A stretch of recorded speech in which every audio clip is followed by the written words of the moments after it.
Hello and welcome to episode 15 of Notts to Talk About, Notts County podcast, where every week it seems like we've got more and more to talk about on and off the pitch as well. But before we get into all of that, I just want to bring in Casey. How are you, mate? Yeah, I'm good, mate. I'm good. Always happy to be back filming, whether it's obviously a win or another loss, is obviously what we're going to speak about today. But I can't complain, mate. What about you? Yeah, no, I'm great, thank you, despite the fact it's another loss. Before we get into all that, I just want to say, obviously, it's the 15th episode. It's a little bit of a mini milestone. I just wanted to say thank you to all for all the support so far. Um, we see you on YouTube. The views are incredible. If you could press subscribe, that would be brilliant. Helps us get to more eyes and ears. Obviously, we see the stats, and a lot of you that watch aren't subscribed yet, and it's free to do, and it helps us out massively. And also, the core listeners on Spotify, we see you. We know you're listening every week, and we're really thankful for the listeners on Spotify as well, not just the viewers on YouTube. But now we've got a little bit of housekeeping out of the way. Let's talk about our home performance. We were both quite positive and hopeful ahead of the game, but it ended up being kind of the opposite at full time. Firstly, let's just start with the team selection. Obviously, Hand was kind of forced with Aaron Domain pulling out. I think for illness, like the third or fourth player that's been ill over the last few weeks for Notts. Um, what did you make of the team when it was announced, and kind of the first half performance? 'Cause obviously, we'll get onto it, but changes were made at half time. Yeah, look, the team was obviously it had a few question marks over it, and rightfully so.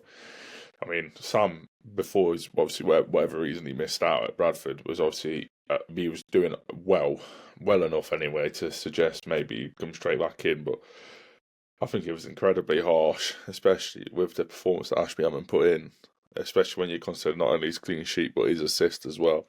And his all round distribution on a bad pitch is faultless pretty much for the full night. So to completely vanish him back to the bench is pretty harsh, and I feel like we could have done with him, especially with his kicking ability against obviously the Salford back line, which arguably had pretty much a field day in terms of winning the battle against Chateau, although it wasn't too difficult because the service he got was very much lacking in comparison to what he got against Bradford. And I think the picking Chickson was just a horrible decision, full stop. I didn't think we were very one-sided in the first half, and we was going down the side of the right where we had Jody, where obviously again it was Jody playing out of position. I thought Chickson offered us very little, and even very little was a big overstatement because even very little was more than what he contributed. It was very much a selection headache for the wrong reasons this time, and I don't think Chickson should be playing again for well, hopefully I wouldn't say ever because you never know what's going to happen next season. But again, probably he would be one that I would send on his way. Thanks for the memories. He did well last season, but this season you've offered nothing. You've been injured for the majority of it, and when you played, you've offered nothing. And I think that on Saturday probably should have. Saturday. I'm getting confused with the Easter weekend already. Yeah, that on Saturday probably should have been Sam Austin playing at wing back with Bostock or somebody in the middle, and I think you'd probably have a lot more balance and the ability to attack down both sides. But we didn't, and I thought it was a big mistake. Yeah, we made that change obviously at half time. But before we talk about Sam Austin and the wing backs, I want to talk about the goalkeepers, which you brought up. Really important point, I think, and it's been something that's happened throughout the season. Actually, we've chopped and changed our goalkeepers all season. Obviously, Edenstone dropped out of the team quite early on. If you remember when Sam Slocum had that good performance in the cup, and I think since then we've had no continuity with goalkeepers. I guess that speaks to the goalkeeping level. I think all three keepers we've got at the club are kind of very similar level, kind of interchangeable. Do you think we should go back to Ashby Hammond on Friday? I'm getting confused with the days as well. Do you think we should go back to Ashby Hammond on Friday, or do you stick with Sam now? Do you try and get some continuity going, or do you think that Luca should come back in? I don't even think there's any point in trying to create that sort of like pattern of starting the same goalkeeper every single game because we haven't done it all season. And that again obviously speaks a lot about the recruitment in the goalkeeper department because I mean you brought Aidan Stone in, you probably told him he was going to be first choice, and to be honest, everyone probably thought he was going to be. When you bring in, everyone knew that Slocum probably wasn't going to be first choice. I say probably he just wasn't going to be full stop. And you bring Aidan Stone in.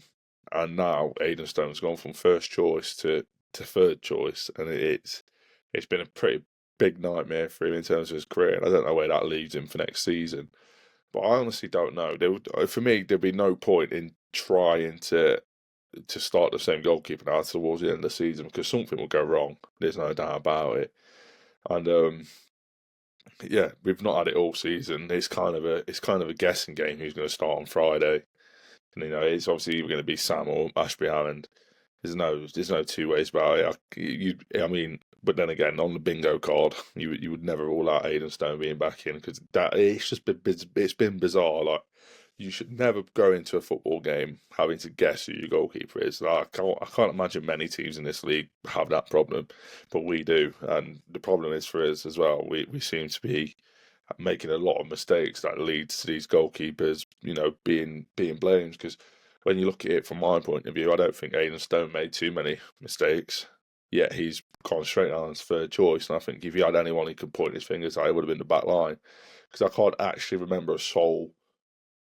I can't remember one. I mean, someone might be able to point his out to me, but I can't remember a time where we've conceded a goal and it's been solely Aidenstone's fault. I just think he's been a victim of very bad defending, and it's cost him his place in the team. But yeah, I don't know, mate. Honestly, it won't even be surprising to me if we recall Tiernan Brooks and we start him on Friday. That's just how bizarre it's been. Yeah, we'll probably get on to recalls as well a little bit later, but moving on to the wing backs as well. I kind of thought, even though he's had a lot of criticism, and I think maybe rightly so, there's been critiques of his performances. We did really miss Aaron Lemaine. We were very one-dimensional, like you've mentioned. We were down one side because we missed him. But is it kind of another indictment of the indictment of the recruitment?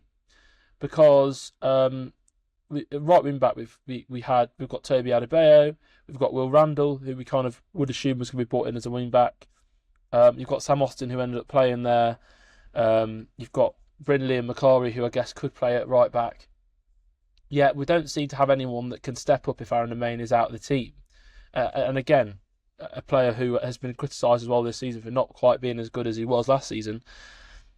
Is that another kind of damning thing for the recruitment? Because, we've got these right wing backs, but we don't really truthfully trust any of them. Like we clearly the management team don't trust Randall or Toby. Maybe that's harsh to say that they don't trust them, but the fact that they went with Chicks on the left probably speaks volumes about what everyone makes of the wing back options on the right side. So do you think that's another area where we're really lacking in?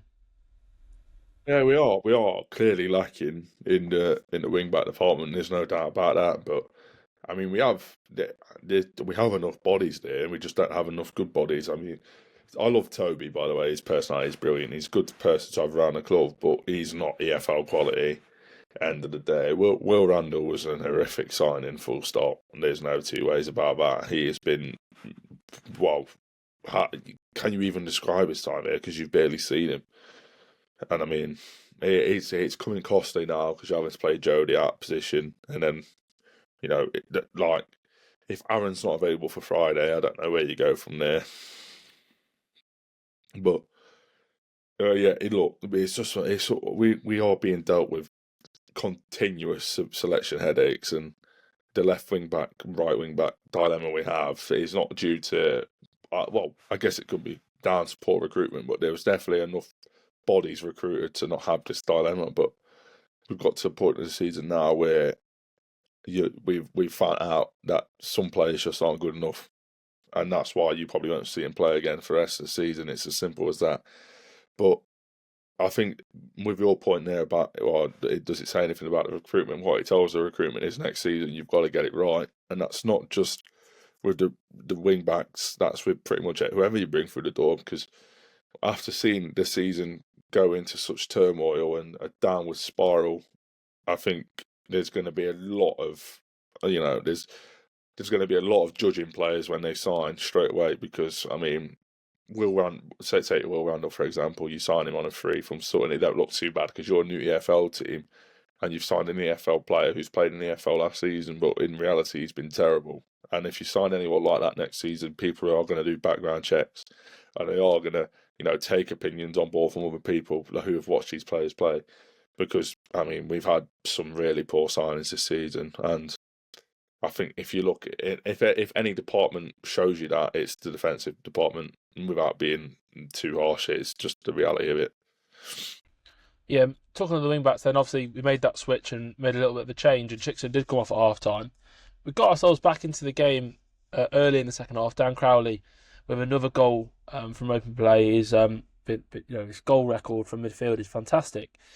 At that point, did you think that we could go on and win that game, or was it a case of it felt a little bit like, I guess from that moment it felt we could, but as the game went on, did it feel more and more inevitable that Salford were going to be the team that would get the winner? Well, look, I felt with the momentum that we had, especially after the goal, I think that should have been enough to carry us through. Like, no disrespect to Salford again, but they're not one of the best teams in the division. And when you take them back into level terms, especially in front of your home fans, you should be winning that game of football. And the fact that we didn't says a lot about where we are as a team at a minute. I mean, we went from beating Bradford 3-0 on Tuesday night, and it looked like we were going to turn the page. But in reality, now you look at that Bradford game, and you just look at it as somehow we played a team that was worse than us. That's the sad reality of it.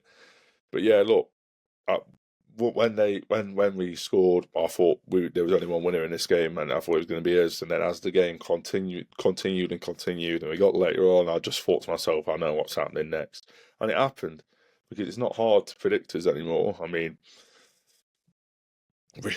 we just looked like there's some players in this team, and I'm not going to pick out names and draw anyone out, because if there's anything that's the last 24 hours of social media has told you, it's the fact that some of these players can't take criticism.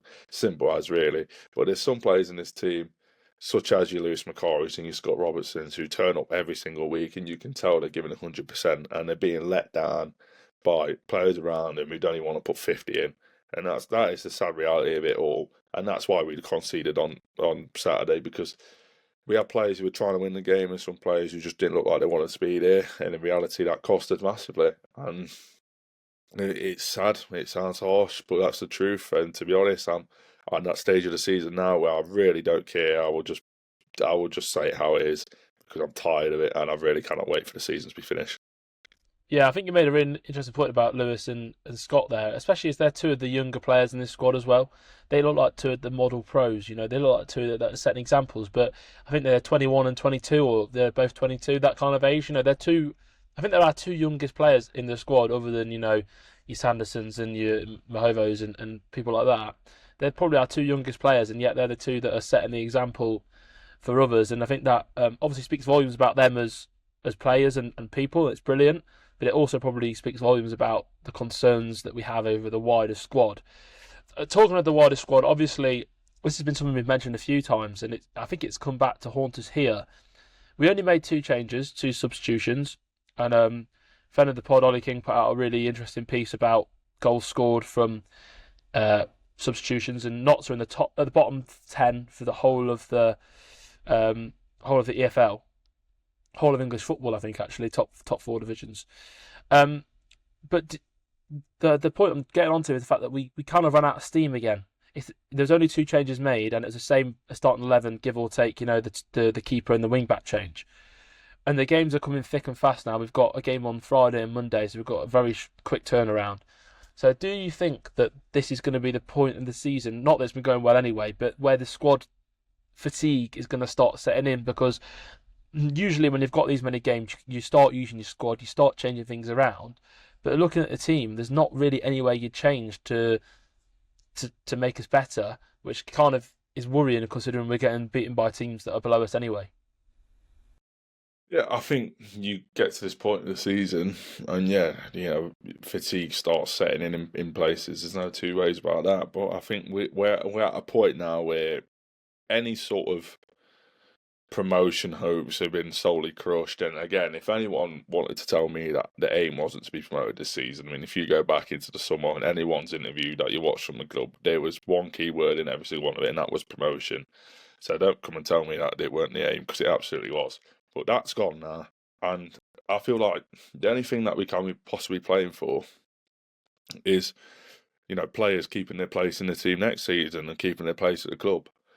And yeah, okay, fatigue might set in, but you will definitely see over the next 7 games who wants to be here and who probably don't, and that's the sad reality of it. And to be honest, I can only name a handful of players off the top of my head who deserves to be here next season. There's a lot, and to be fair, it's not just the obvious names that you might be listening to this and thinking there's a few key players in this team that I think that they may or may not be here next season. Like, it's not as clear cut as what some of them are.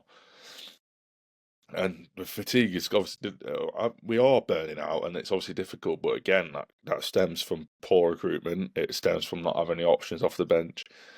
But I don't think that's an excuse for losing to Salford in the manner that we did, because we had all the momentum in the world, especially after we scored, and we did absolutely nothing with it.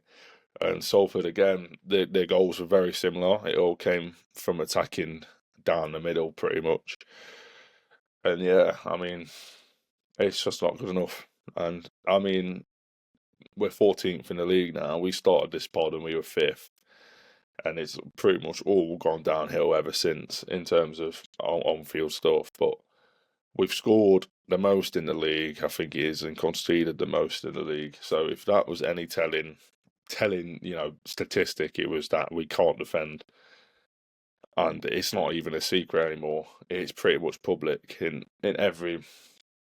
I mean, Salford would have knew as well that we were terrible defensively. It's no secret, and they absolutely utilised it, and that's why they left with 3 points. And the defensive side of our games cost us this season, because we were very promising, and we've gone to absolutely nothing. And I do blame the back line, unfortunately. I think that something that's even more damning is the fact that before the game on Saturday, we were joint most goals conceded, and the team we were joint most goals conceded with was Salford. So the fact that they have come out of it, only conceded 1, and we've conceded more than the other team who have got the worst defence in the league, probably speaks volumes about it at the minute, that everything seems to not be going our way. Not going our way. So as we look ahead we're going to move on to the game on Friday in a minute, but the game obviously didn't go our way. Salford did come out of it on top. Obviously, last week we spoke about how it's been brilliant that you're able to give videos for the travelling fans, for people that can't get to away games. But just, can you sum up what the feeling was like at the home game when that goal went in? Pretty close to the end of the game, a couple of minutes from full time. Can you sum up the feeling around Meadow Lane when that goal goes in? Well, completely different to what we were seeing on Tuesday night, that's for sure. As soon as the ball went in the back of it, there was a lot of people that got up and left, and rightfully so, because it's the same story again. I mean, Meadow Lane was a fortress last season. This season, it's been an absolute playground. We look like kids against men, time after time, really, and we just don't have a backbone anymore.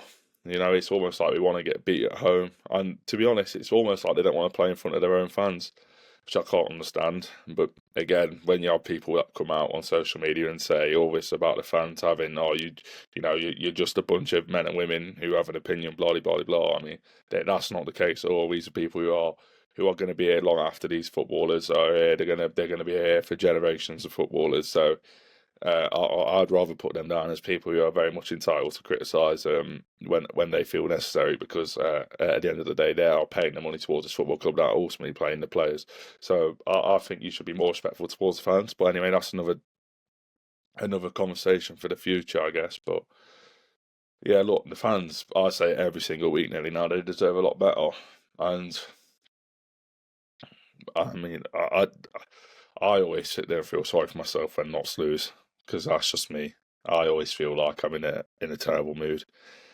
But there's people, like, again, I keep saying it all the time, but they are letting down a very loyal fan base. And if, like I said this after the game to my friends that I went with, if you didn't go to Newport or Bradford, you are still waiting for us to win, to watch us win a game this year, and we are almost in the 4th month of the year. I don't know what part of that is acceptable.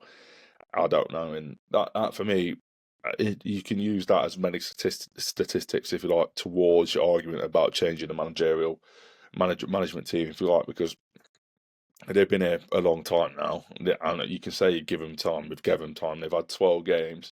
They've had they've had 2 wins, one win against Newport where they put in a performance that we hadn't even looked like half recreating in any of the games, and we played against Bradford, who somehow managed to be worse than us. And then you look at the 9 defeats, we've lost to teams that at the start of the season we beat Salford, we beat away Gillingham, we beat away Atkinson Stanley. Well, Atkinson was a draw, don't get me wrong, that was a draw, but we beat them 3-1 at home at the start of the season.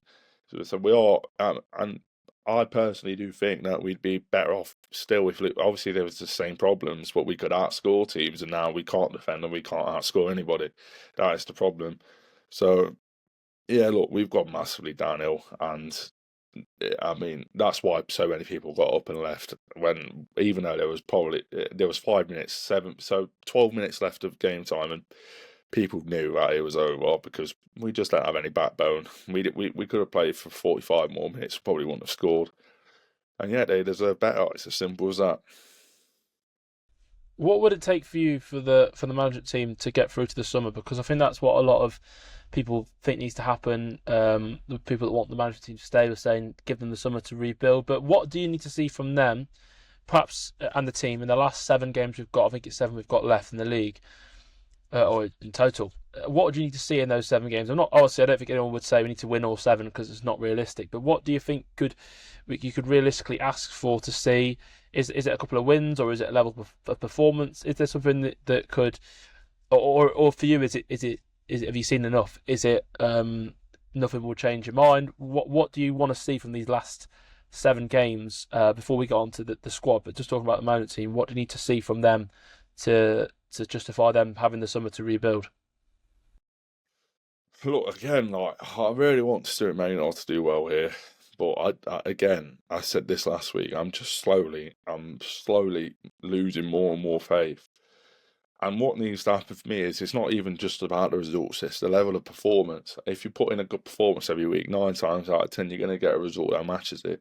Difference is whenever we look like we're going to turn a page, i.e., you draw at Accrington and you beat Bradford, you look like, oh, this could be the start of a run, and then no, it's not, because we go and drop more points, and quite embarrassingly too, against Salford.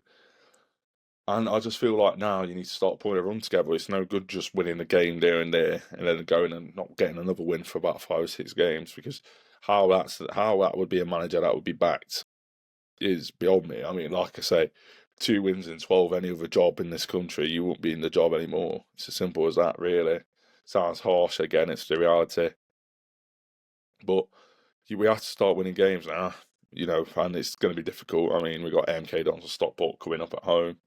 But again, them 2 games, you would say, look, fair enough, we're not meant to win. But the difference is we're not winning games full stop.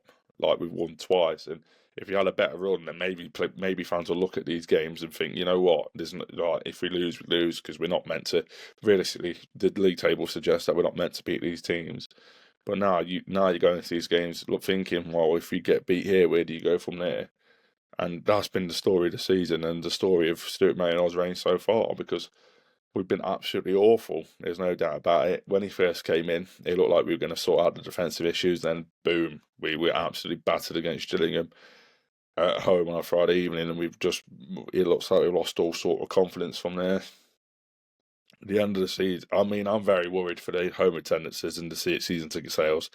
I don't know when the club are planning on releasing them details for the disclaimer, but they are very brave in whenever they choose to, because any sort of increase, you will get a lot of heat from saying, oh, well, why on earth would we pay more money to watch a worse product? Simple as, really. And that's why we need to really take these 7 games of priority and make sure that we enter the pre-season with some form of momentum, because if not, these season tickets ain't going to sell as good as they did this season. It's simple as that. And like we touched on it a few weeks back now, you build all these new fan zones and these cabin bars, but at the end of the day, if you're gonna be losing thousands of customers, thousands of supporters who are going to buy season tickets and come and buy, spend £20 at your match day bars, then what is the point in having them? Simple as, really. It's sad, but it's true, and I'm not here to lie, so I say how it is, mate. It's just, I'm fed up of it, and please get me on that plane on holiday in the summer. Yeah, mate, I think that's the mood for everyone at the minute. I think you made a great point about the games against Stockport and MK Dons in terms of the pressure's on for those games more than it should be, because, like you say, we should have beaten Salford at home, the team below us in the table at home. You always expect to win those games, and then the fact that we drop points there kind of means to make up for it, you've got to then get a result against MK or Stockport, which is just unnecessary pressure in a game that we're probably not going to get anything out of realistically. And you also mentioned the drop in attendances, and that of course will affect playing budget and things like that, which of course that I'm not suggesting that we should buy tickets blindly, because fans are well within their right and they'll make their voices heard with their feet, won't they? And that's what's going to happen. And I agree with you about increasing price. I don't think there's a world where you can justify an increase in price really, considering that we've, like you say, the product is has been worse, you would say. That kind of leads me on to the squad. I put out a thread on X, on Twitter, where the fans could vote on how they wanted the squad to look next season. I'm sure we'll come back to our own episode where we go through this ourselves, player by player, and we give our thoughts in the closed season. But just wanted to go through a couple of the talking points from that thread. Each player got almost 1,000 votes each, so it's a pretty good sample size. Starting with the goalkeepers, we've got 4 goalkeepers at the club. Only one goalkeeper was voted for to keep, and that was Tiernan Brooks. The other 3 goalkeepers were voted to either sell or return to their parent club. I just wanted to get your thoughts on that. Is that kind of how you see it in a minute? And also Tiernan Brooks, again, we talked about loan recalls, we talked about him. Where does he go next season? Because we're in a position where he's kind of needs to be number one, but also everyone wants to see a new goalkeeper through the door. So difficult situation on that one already. I think it will be a massive risk for Tiernan to come back here and hope of being a first choice, especially when you can almost see the juggle of goalkeepers that we've had this season, especially again where you don't know which one's going to start on Friday. I think for someone of his potential being at Ireland under 21, I feel like going somewhere and securing himself as a first choice will probably be currently his best option, although I would love to see him still be here, because I do feel like there's definitely an opportunity for him to be a first choice here. There's no doubt about that.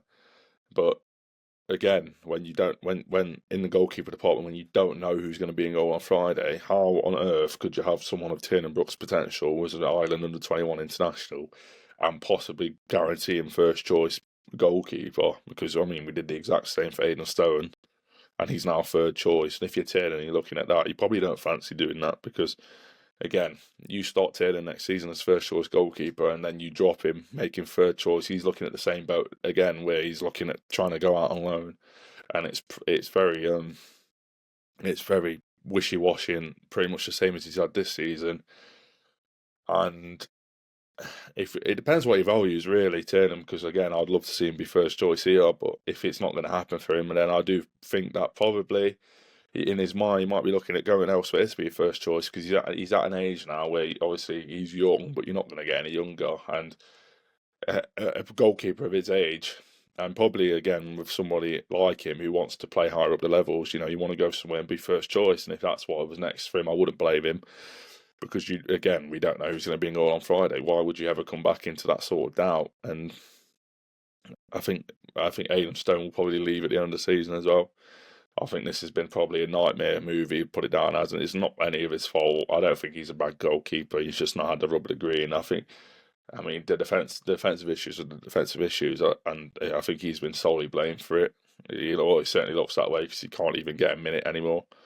And yeah, I think he'll be looking at moving on. And to be fair, Ashby Hammond, you will return. I never thought that was going to be a signing that we looked at keeping any longer than the end of the season. And to be fair, I'd probably keep Slocum, but I won't play him. I think he'd be all right to have around. He's got a year left, and I don't think you're going to find a buyer unless you're going to let him go on a free. So you might as well just keep him for a year, let him go on a free at the end of that. So, yeah, I'm not surprised people want Tiernan to be the only one that's kept, but it's whether he wants to stay. That's the reality of it. Yeah, it's one where I think that I don't know how it works with Rochdale, but I know he's going to win internationals this weekend just gone. And Rochdale then had to bring another goalkeeper in. They got a goalkeeper in on loan to the end of the season, which kind of causes a question whether Tiernan's game time will be affected at Rochdale. So I kind of guess with 7 games left, if we can recall him, because I'm pretty sure he's registered because he's been on the bench for one of our games. With 7 games left, is it not worth just trying him, like throwing him in and seeing, at a point now where you give him the 7 games to the end of the season. And again, I don't know how it works with registration, if we can recall him or whatever, but if we can, it's kind of 7 games left to see where he's at. I know it's not the best environment to bring him into, but it gives him a chance, gives him an opportunity, because as we've said, there's not a lot to play for now. It's about the squad playing to cement their place next season in this squad. I think that's kind of where we're at. The other one I wanted to bring up was we'll get on to defence last, but just before that, players that are out of contract this summer. So first, Jim O'Brien, he 54% opted to release rather than extend, 46% said extend. That's Jim. Kedwin Scott, 79%, massive, want to extend Kedwin Scott, and only 21% want to release. I thought that was positive for him. Luther, 44% said keep, 56% release. So the vote was to release Luther. John Bostock, 58% extend, 42% release. So John just about extended there from the votes. We've also got Toby Adebayo, 73% voted to release Toby, 27% keep. Geraldo Badrami, 53% keep and 47% release, so just about keeping him as well. And then Aidan Baldwin, 55% keep, 45% release, and Brinley was 83% release, 17% keep. So out of those, I think it's Scott, Badrami, Baldwin, and Bostock to keep. Would you agree with that assessment from the votes? Yeah, look, I think Kedwin is the one that I definitely want to stay. I think we haven't seen him this season for injury, but ultimately he's a very good footballer, and he's definitely well worth keeping. There's no two ways about that. Badge as well. I feel like he's got a lot. He's got a lot to prove for me. I feel like people will understand that when he eventually does come back, you'll understand how much we missed him this season. I think the fact that he could play in the defence and midfield alone probably tells you how much we missed him, especially with some of the problems we've had there. Aidan Baldwin, again, is someone I'd like to see stay. I think he's a good defender in a bad back line, but he's made a lot of mistakes, and ultimately, when you do that, I feel like, yeah, fans are going to want to see the back of you because he has made a lot of mistakes, but ultimately he is probably one of our better defenders. And John Bostock, I mean, I love John. Everyone knows that, I think. But there's clearly something that's gone off. And for me, I'm not trying to speculate, but I feel like it is very clear that he is. Because when Robertson was obviously suspended, we had no other option. Bostock came back in, and he's clearly fit. And the last 2 games, he's been an unused sub. I feel like something definitely has gone off there. And I feel like with John, in terms of him extending his stay, it will all depend on the managerial, like what happens in terms of the management. If Maynard's here next season, I'd probably say this is John's last season as an Ox player. He might already have his mind elsewhere anyway. You just never know. But I definitely think something definitely has happened to cause him to not play. Because, I mean, he's come from ultimately a fan's favourite, someone who played 100% every single week under Luke Williams, to someone who's an unused sub, and he's fully fit, clearly. So who knows what's going to happen with them. But yeah, I'd like to see Kedwin, Badge, and Aidan all be an Ox player next season, but who knows what's going to happen, mate. No, yeah, definitely. It's a good summarisation. And then we come on to finally the defence. And if you look at the thread, you scroll through it, it's kind of mad. You look at all the attacking, the players, and even the midfielders, it's all massive bars saying keep. And then if you go to the defence, it's the opposite, all saying sell or release. The only 2 defenders that were opted as keeping were Aidan Baldwin, 55%, and then Lewis McCarry, Badge as well, and then Lewis McCarry, 87% said keep. But Carl Cameron, Connor Rawlinson, Richard Brinley, they were all 75% or more to leave the club on the votes. What do you think of those statistics? That's quite massive. It was 75% for Carl, 83% for Richard Brinley, and then 88% for Connor Rawlinson. They're massive numbers. So do you think that echoes what the whole fan base is thinking? Yep, absolutely it does, and it's not a surprise in the slightest. None of them have been good enough this season. and that is obviously reflected in your poll. It doesn't surprise me in the slightest that them players are the ones that people want gone. I mean, I do really like Kyle Cameron as a man, as a person, but he hasn't been good enough this season. I feel like one thing we're definitely lacking in terms of this sort of bad run is a leader, and then when you have your leader falling out on social media with supporters, it's never a good sign. Shows how far we've fallen off. Really, that's the sad reality of it all.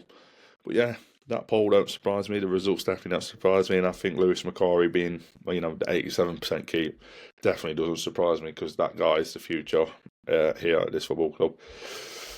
And I had somebody, I don't know what his problem was on social media the other day, but saying that I wanted him out on loan.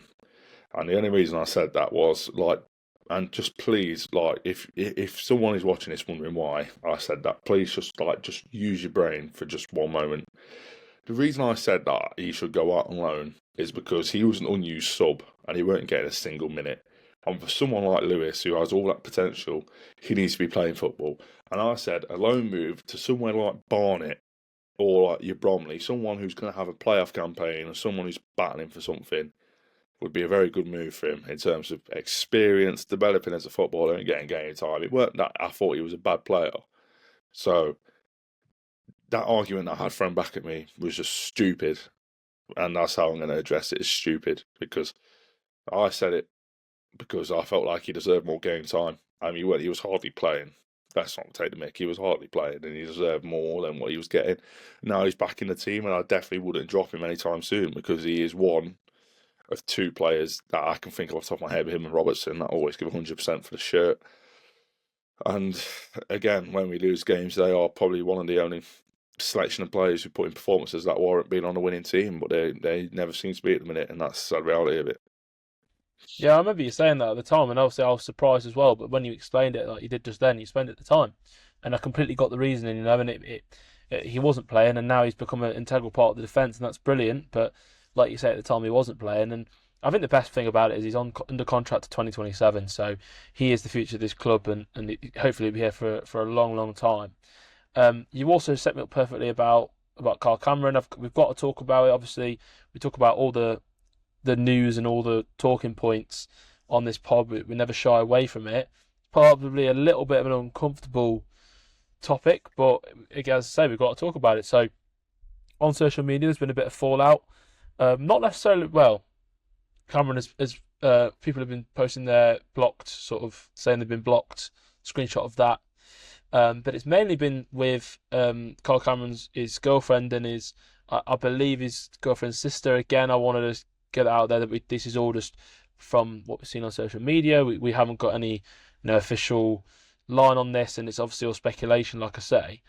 But what are your initial thoughts on that? I guess it's kind of been a bit of a downward spiral ever since that game.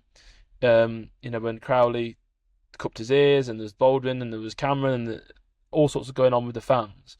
But it kind of all boiled over at the time of recording last night.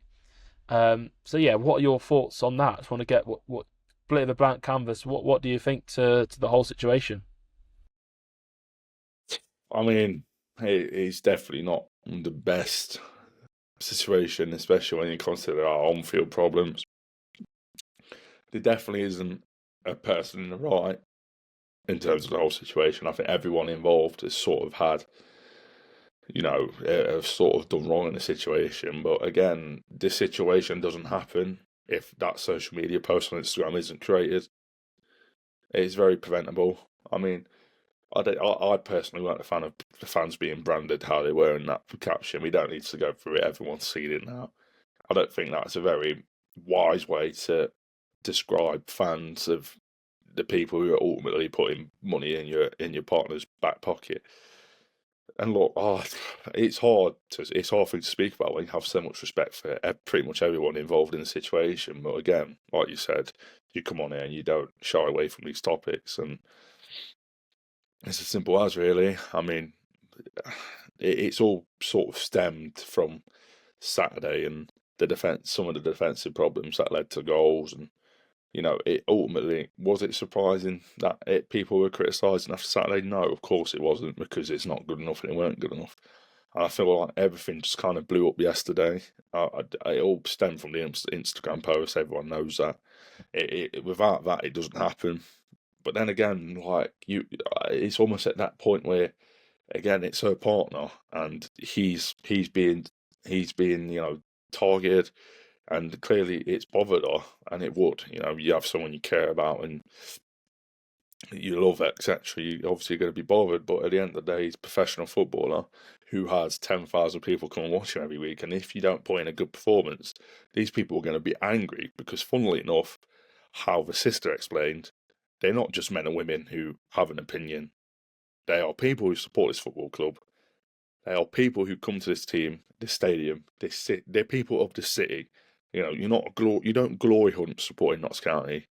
You come because it's in your heart and you want this team to be successful. They're not just people who turn up and have an opinion and want to hate on people. That's not the case at all. Because, like I said, when Cameron's gone, and when Mac has gone, and when Jodie's gone, and when, you're looking at 20, 30 years' time where you're probably going to have a new ownership, because they don't last that long in football anymore. These people are going to still be here, and no one in this football club is bigger than the supporters. I don't care who you think you are, who you play for in your past, or however entitled you think you are. The most important people of this football club are the fans. Without them, there's no money going into the football club, and you don't get paid. It is as simple as that. I feel like Cameron deserves, obviously, criticism. There's a fine line between abuse and criticism, and some people may have treaded over it, and that's probably led to the Instagram post. But ultimately, you're a professional footballer. Not only a professional footballer, you're a captain of a football club. You're meant to lead this football team. The only place we've been led is down the table rather than up it, and that's all. That's ultimately going to lead to upset people. It's the reality of football, and it's just a horrible situation. I mean, I read quite a lot of it as it all came out. I obviously stayed out of it because it's definitely not something I wanted to be involved with. Again, especially when I have respect for both sides. Cammy and is obviously his family. I have obviously a lot of respect because, to be fair, naturally they have engaged with a lot of the stuff that I put out on social media. So of course I have respect for him.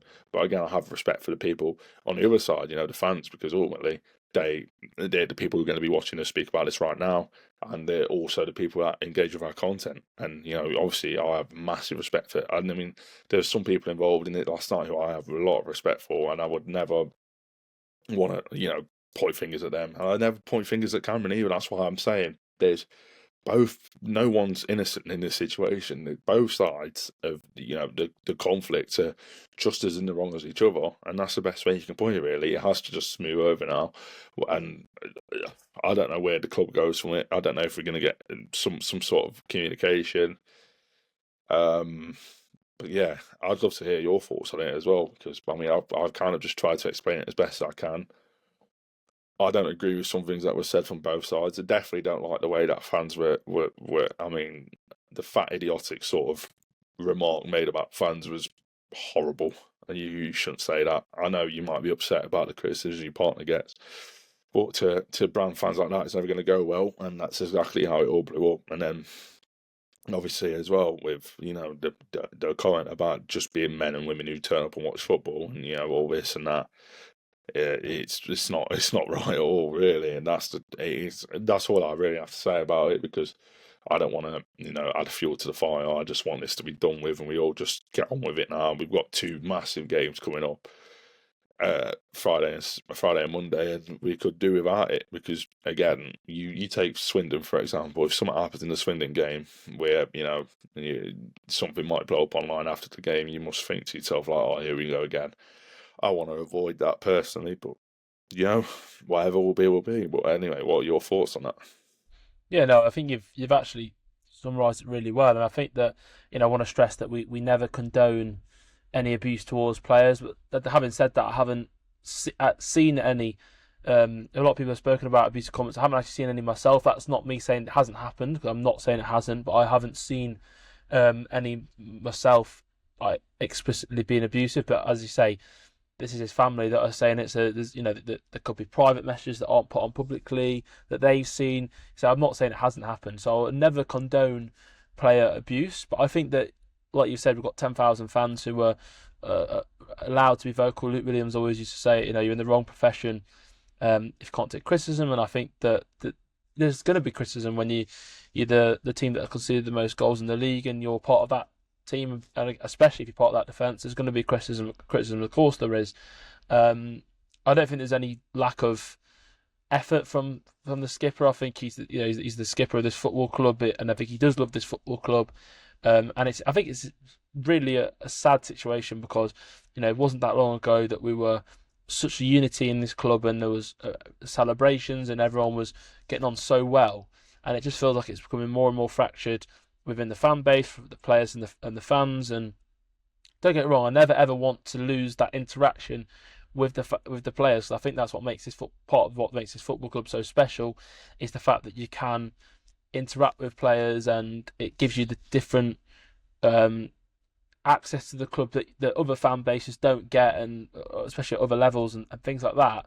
But sometimes that is the downside to that, is that you have incidents like this where players or players' families come out on their behalf, and it's not the first time in the recent history of this football club that stuff's happened online.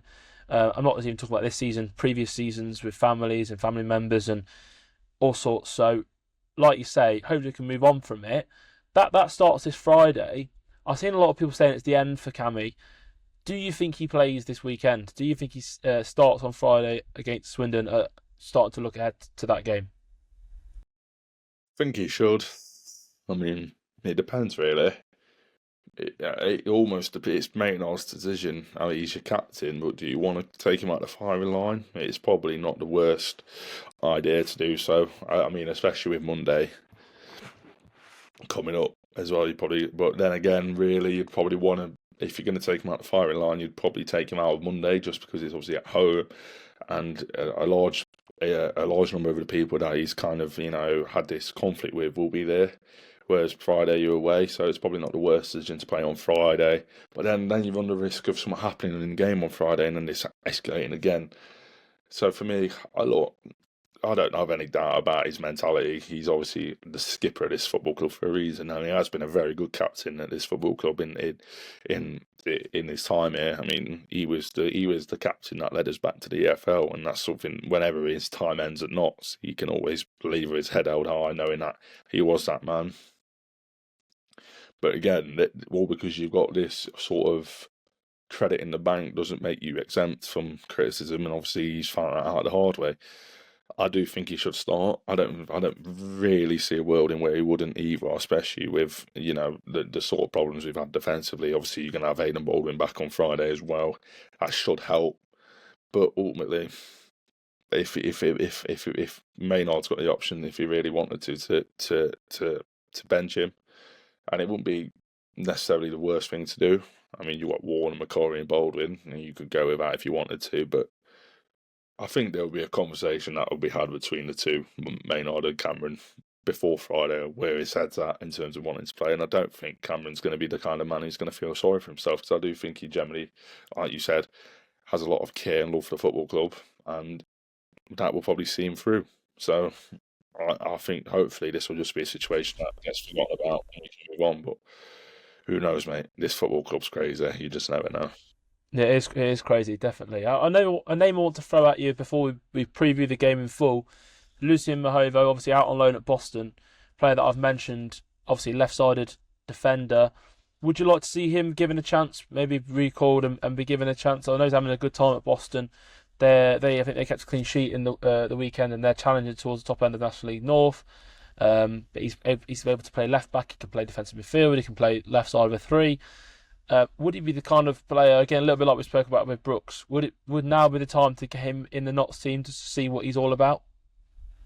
I don't think so. Personally, I wouldn't say so. I feel like the one thing we did wrong with Luther, especially, was he was tearing it up at Baseford, and then we recalled him to send him up higher, and he didn't really have too much of a successful loan at Boston, although it weren't the worst, obviously. But I feel like the point I'm trying to get at, if you left him at Baseford, I feel like arguably he would have learnt more. He was ripping it up every single week, and now that Mahovo's starting to get minutes at Boston, and he looks like he's doing well in all sorts of different positions. Just let him see out the season there, because if you recall him and you give him an appearance and he don't do too well, and then you don't play him again for the last 6, then what was the point in recording him? You may as well just let him stay at Boston and develop, and he'll probably come back a better footballer, and then you have the opportunity to assess him in pre-season and see what you want from him there. So no, I'd probably just leave him at Boston. I feel like it's probably the best for all 3 parties, really. Boston have got a player that they're clearly a fan of. And Mahovo's clearly doing something right there, because he's starting to get more minutes in more, experimental positions, and not have a player out on loan that they're going to get back as a better player before he left. So there's no loser in this situation, I don't think. Yeah, no, I think you made some great points there. And looking on to Swindon then, we spoke about, well, you said it really well, Notts has been a bit of a playground this season for away teams. Swindon have picked up the exact same amount of points at home as Notts have at home. And they've lost their last two games, both of which were at home. And under Maynard, Notts have been stronger away from home than they have been at Meadow Lane. So with all that in mind, is there some reason to be positive about this Friday? Or is the trajectory that we're now back on with another loss, has that kind of zapped any sort of positivity that we could have had out of this fixture? Look, I mean, for us, we're looking at it as a sort of a game where, you can fancy us to win, but then again, Swindon are probably looking at us as a team that they want to. They're looking at us as a team that they want to beat as well, because let's be real, both teams could do with 3 points. Both teams are clearly not doing too well. I mean, I've seen a lot of Swindon fans are unhappy about a lot of things around their football club at the minute, so that probably plays into our hands a little bit. But again, I mean, Swindon will not be phased much by Notts County coming to play against them on Friday. There's no 2 ways about that, because we aren't doing very well at the minute, and there's definitely been worse times to play against us, as they found out being 3-1 losers at Meadow Lane at one point this season. So, or 3-1 or 3-0, I can't remember. But again, wins are very few and far between. It's very hard to remember these. But again, for Notts, it's probably a deeper level now, because obviously it's a ground that we got relegated at, and there's history behind it. The last time we went there, we lost our EFL status. We're obviously not going to do that this season, but again, there's no reason why we shouldn't look at this ground and think about the sad history behind it, and be that should stir players on a little bit to give fans something a lot more happier and cheerful to return home with, and that will be 3 points. Whether we get that or not, it all depends on what Notts turns up at the day. You get a performance similar to the Bradford one, you'd probably go in with 3 points. You get one, you put in one that we put in against Salford, we'll lose the game. So you just never know what Notts is going to turn up. But what Notts needs to turn up is one that fans can be confident that you can see out the season and go into pre-season with this management team. And if you don't get that, and you don't get that in the last 7 games, I do feel like you run a risk of, again, losing fans throughout the pre-season. But that's obviously, again, a future discussion. This is about Friday.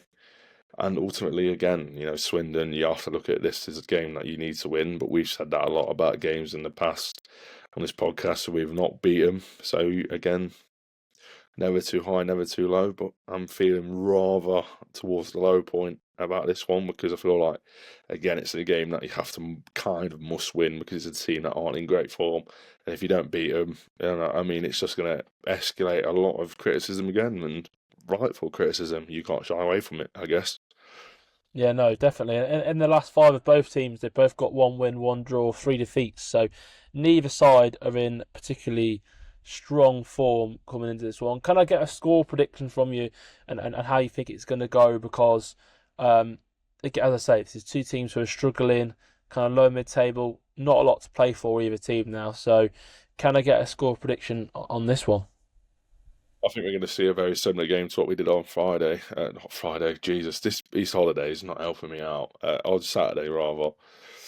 And the fact that I can see similar, I'm going to go with 2-1 Swindon. I feel like they will go 1-0 up and we will equalise, but ultimately we will concede again. And I feel like they will get the win that their fans feel like they're desperate for, and we will get another result that we could have desperately done without. And it pains me to come on and be negative. I thought we turned the corner against Bradford. We had a very good episode after that, and ultimately the episode that we're filming after it has been full of negatives, and it just shows you that, again, you can never be too high or too low. But I've gone very low, and I've gone 2-1 Swindon, and it's a sad reality. But arguably, people watching this part of the segment of the podcast now will probably understand why I've gone 2-1, because let's be honest, it could be anything on Friday. You have to throw something out there, and I've gone with a defeat, and it's not the worst call in the world. But again, let's hear your score prediction. Yeah, I'm going to say it's going to be very similar to a game we've had recently as well. I'm going to say it's going to be similar to the Accrington game. I think it's going to be a game that we possibly lead in, maybe more than once. But I don't necessarily back us at the minute to see that out. You know, a little bit like at 1-1 against Salford, in the back of my mind, you're kind of always thinking we're just one moment away from losing this game, and that proved to be the case. And I think that it could be similar. We could be 2-1 up going into the last few minutes, and we're just one moment away from dropping points here again. So I'm going to go Swindon 2, Notts 2. I think it's going to be a draw, probably slightly more optimistic, but I just think both teams are struggling, and it's a game really you're looking at. If we'd have beaten Salford, you'd be backing us 100% to go in and win that. But because we're so up and down at the minute, it's so hard to predict. But yeah, thank you everyone for getting this far. A bit of a longer one. Gone into a lot of different topics today, but nonetheless, hopefully you've enjoyed it. Like we said at the start, thank you for all the support. If you could give us a subscribe, if you're watching on YouTube, if you're listening on Spotify, click the follow button. Both are free to do. Both help us out massively. I'm just going to pass back to you to wrap up the episode. Yeah, obviously, just echo what Tom said quickly. The support has been amazing. You know, this episode does well with viewership again. We'll be over 10,000 channel views, and that in your first 15 episodes of any new podcast is something that you probably wouldn't expect to have after the first 15 episodes. We've been lucky enough to do so. Again, look, obviously people are enjoying the contrast between positivity and honesty, and obviously negativity at times as well. And again, you can only react to what happens, and unfortunately, we went from reacting to a win to another negative, almost sorry episode. But that's the reality we are at the minute. I'm not going to ramble on for too much longer. You know that we have a big Easter weekend coming up, and we could do with 6 points. Whether we get that or not it's definitely unlikely. With obviously MK Dons coming on Monday, but you just never know with this football club. Even though we're sometimes a horrible watch, sometimes a joy to watch. You know, you just never know with a football club. But yeah, thank you all for watching. Keep up the mad support, and we will see you very soon. Until then, come on, you pies. Boom.